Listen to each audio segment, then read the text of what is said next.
کیا فرماتے ہیں علماء کرام اس مسئلے کے بارے میں کہ ہماری مسجد کے صحن میں قالین پر کتا بیٹھا ہوا تھا، ہم نے صبح اس کو اٹھایا اور اس جگہ پر ہم نے صف پہ کھڑے ہو کر ہم نے نماز پڑھی۔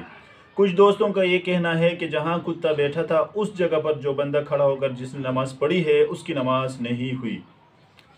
دیکھیں، کتا جو ہے یہ نجس العین نہیں ہے۔ کتے کا بدن اگر کسی قالین کے ساتھ لگے تو وہ نجس ہو، یہ حکم نہیں ہے۔ البتہ یہ کتا جو ہے اس کا گوشت ناپاک ہے، اس کا پسینہ ناپاک ہے، اس کے منہ سے جو لعاب نکلتا ہے وہ ناپاک ہے۔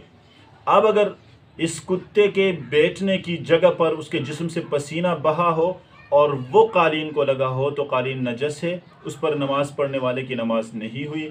یا اس کے منہ سے جو لعاب نکل کر جو ہے اس قالین کو لگا ہو، اس کے اوپر اس بندے نے نماز پڑھی ہے تو نماز نہیں ہوئی۔ اگر اس طرح نہیں ہے تو پھر نماز نہ ہونا کہ صرف کتا بیٹھا تھا اس وجہ سے اس کی نماز نہ ہوئی، یہ بات صحیح نہیں ہے۔ لیکن ظاہر بات ہے کتے کو جب سویا ہے تو اس کو غالباً پسینہ آیا ہی ہوگا یا اس کا رال ٹپکا ہوگا، تو احتیاطاً اگر کوئی بندہ لٹاتا ہے تو درست ہے۔